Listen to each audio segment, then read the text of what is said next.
சரண் Krishna YouTube சேனலுக்கு உங்களை அன்புடன் வரவேற்கின்றேன்.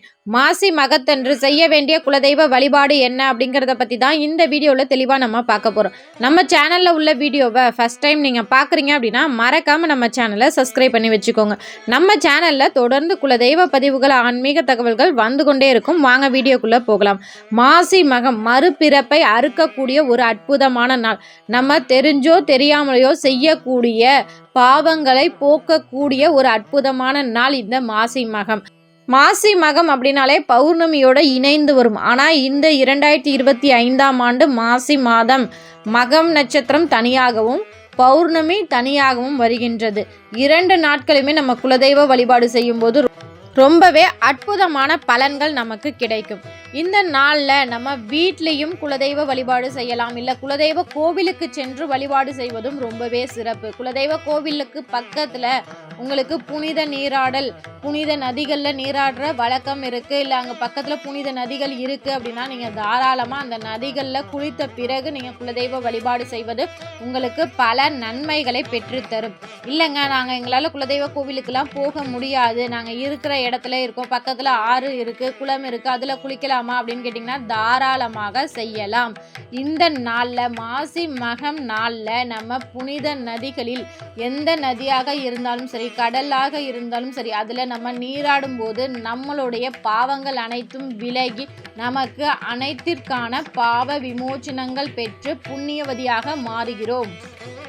இல்லைங்க நாங்கள் வீட்டில் தான் இருக்கோம், எங்கள் வீட்டுக்கு பக்கத்தில் எந்த ஒரு புனித நீராடுறதுக்கான வசதிகளும் இல்லை, நாங்கள் என்ன பண்ணுறது அப்படின்னு கேட்டிங்கன்னா உங்கள் வீட்டில் ஒரு மண் கலயம் அல்லது பித்தளை சொம்பு எடுத்துக்கோங்க. அதில் உங்கள் வீட்டுக்கு அன்றாடம் நீங்கள் பயன்படுத்தக்கூடிய நீரை நிரப்பி அதில் மஞ்சத்தூள் கொஞ்சம், வாசனை மலர் கொஞ்சம், அடுத்து வாசனை திரவியம் ஏதாவது கொஞ்சம் ஊற்றிக்கோங்க. இந்த 3 பொருளும் கலந்து உங்கள் குலதெய்வத்தை மனதார வேண்டிக் கொள்ளுங்கள். எங்களால் எந்த ஒரு புனித நதிக்கும் எங்களால் செல்ல முடியவில்லை, இந்த நீரில் அனைத்து புனித நதிகளும் வாசம் செய்து எங்களை தூய்மைப்படுத்த வேண்டும், எங்களுடைய பாவங்கள் விலக வேண்டும் அப்படின்னு சொல்லி மனதார வேண்டிக் கொண்டு நீங்கள் காலையில் அந்த நீரை நீங்கள் குளிக்கிற நீரோடு கலந்து குளிக்கலாம். இல்லை அப்படியே கூட தலையில் ஊற்றி நீங்கள் தாராளமாக குளிக்கலாம். உங்கள் வீட்டில் 4 பேர் 5 பேர் இருந்தாலும் இதே முறையில் நீங்கள் தாராளமாக பின்பற்றலாம். இந்த புனித நீராடலை முடித்த பிறகு நம்ம குலதெய்வ வழிபாடு செய்ய ஆரம்பிச்சிடலாம். குலதெய்வத்திற்காக மண்ணகல் விளக்கு நம்ம ஏற்றுறது, நிறை சொம்பு நீர் வச்சு வழிபாடு செய்கிறது, குலதெய்வ விளக்கு மற்ற விளக்குகள் ஏற்றி தீப தூப ஆராதனை காமிச்சு குலதெய்வத்திற்கு இனிப்பு ஏதாவது ஒரு காலையிலேயே எளிமையான ஒரு இனிப்பு வகைகள், ஒரு பாலில் கற்கண்டு போட்டு சுவாமிக்கு வைத்து நெய்வேத்தியமாக வைத்து வணங்கிய பிறகு ஒரு சிலருக்கு இந்த மாசி மகத்தில் தாலி கயிறு மாற்றுற பழக்கம் இருக்குது. அந்த மாசி மகத்தில் தாலி கயிறு மாற்றுவது அப்படிங்கிறது மாசி கயிறு பாசி பிடிச்சு போகும் அப்படிங்கிற ஒரு பழமொழியே இருக்குது. இந்த நாளில் நம்ம மாங்கல்ய கயிறு தேவைப்படுபவர்கள் மாற்றும் போது கண்டிப்பாக அவர்களுக்கு மாங்கல்ய பலம் அப்படிங்கிறது கூடும். மாங்கல்ய சரடு மாற்ற உகந்த நேரம் பார்த்திங்கன்னா பிரம்ம முகூர்த்த விடிய காலை நேரம் 4 மணி முதல் 6 மணி வரை, காலையில் 9:30 முதல் காலை 10 மணி வரை இந்த நேரம் ரொம்பவே நல்லா இருக்குது. இந்த நேரங்களில் நம்ம மாங்கல்ய சரடு மாற்ற தேவை இருப்பவர்கள் தாராளமாக மாற்றிக்கொள்ளலாம்.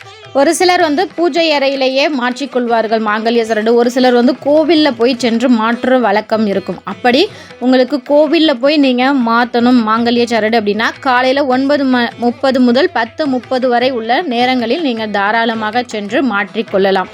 இதை முடித்த பிறகு அருகில் இருக்கிற சிவாலயங்களுக்கு செல்லலாம், முருகன் கோவிலுக்கு செல்லலாம். அம்பிகை வழிபாடும் சிறந்தது தான், பெருமாள் வழிபாடும் சிறந்தது தான். இந்த 4 பெரும் தெய்வங்களுக்குமே மிக மிக உகந்த நாளாகவும் இந்த நாள் இருக்கின்றது. அதனால் அருகில் இருக்கிற கோவில்களுக்கு சென்று உங்கள் வழிபாடை முடித்த பிறகு மீண்டும் ஒரு சிலர் இந்த நாட்களில் உபவாசம் இருக்கலாம், அதாவது சாப்பிடாமல் விரதம் இருக்கலாம். உங்களுடைய கோரிக்கையை பொறுத்து, இப்போ உங்களுக்கு ஏதாவது ஒரு பெரிய விஷயம் எனக்கு நடக்கணும் அப்படின்னா இந்த நாட்களில் இப்போ குழந்தை பாக்கியம் வேணும் அப்படின்னா முருக பெருமானை வழிபாடு செய்யலாம். செல்வம் சார்ந்த பிரச்சனைகள் இருப்பவர்கள் பெருமாளை வழிபாடு செய்யலாம்.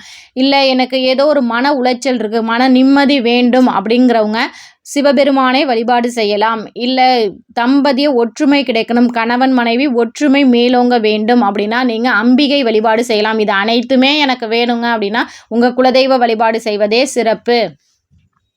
இப்படி உங்களுக்கு ஏதேனும் ஒரு கோரிக்கை இருந்தால் அந்த தெய்வத்தை நோக்கி அந்த தெய்வத்தின் நாமங்களை ஜெபித்து கொண்டு காலையிலிருந்து மாலை 6 மணி வரை உண்ணாமல், அதாவது நீராகாரமாக எடுத்துக்கோங்க. வயிறு ஃபுல்லாக சாப்பிடாம அந்த தெய்வத்தை மட்டுமே நினைத்து கொண்டு, எந்த விரதம் நீங்கள் ஆரம்பிக்கிறதுக்கு முன்னாடியும் உங்கள் குலதெய்வத்தை மனதார வேண்டிக் கொண்டு ஆரம்பிங்க. அது ரொம்பவே நல்ல பலனை பெற்றுத்தரும்.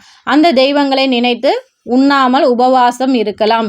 6 மணியோட உங்கள் விரதத்தை முடித்து கொண்டு வீட்டில் குலதெய்வ விளக்கு மற்ற விளக்கு அனைத்தையும் ஏற்றி தீப தூப ஆராதனை காமிச்சு சாயங்கால நேரத்தில் சர்க்கரை பொங்கல் அல்லது பாயாசம் ஏதாவது ஒரு இனிப்பு வகைகள் உங்கள் தெய்வத்திற்கு நைவேத்தியமாக படைத்து தீப தூப ஆராதனை காமிச்சு உங்கள் வழிபாடை நிறைவு செய்து கொள்ளலாம். நிறைவு செய்த பிறகு உங்கள் வீட்டில் விளக்கு ஏற்றி வைத்த பிறகு நீங்கள் கோவிலுக்கும் சென்று வழிபாடு செய்து வரவும்.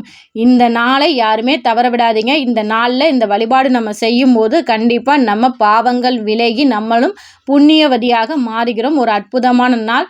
அதற்கு அடுத்தும் பௌர்ணமி வருகின்றது. அதற்கு நான் தனி பதிவாக நான் கொடுக்கின்றேன். இந்த வீடியோ உங்களுக்கு பயனுள்ளதாக இருந்தால் மறக்காமல் இந்த வீடியோக்கு ஒரு லைக் பண்ணுங்கள். உங்களுக்கு பிடிச்ச தெய்வம் எது அப்படிங்கிறத மறக்காமல் எங்களோட கமெண்ட் செக்ஷனில் ஷேர் பண்ணிக்கோங்க. இந்த வீடியோ உங்களுக்கு பயனுள்ளதாக இருக்கும் என்ற நம்பிக்கையில் மற்றொரு வீடியோவில் சந்திக்கிறேன். இந்த வீடியோ உங்களுக்கு பிடிச்சிருந்தால் லைக் பண்ணுங்கள், ஷேர் பண்ணுங்கள், மறக்காமல் சப்ஸ்கிரைப் பண்ணுங்கள். சரண் கிருஷ்ணா யூடியூப் சேனல். நன்றி, வணக்கம்.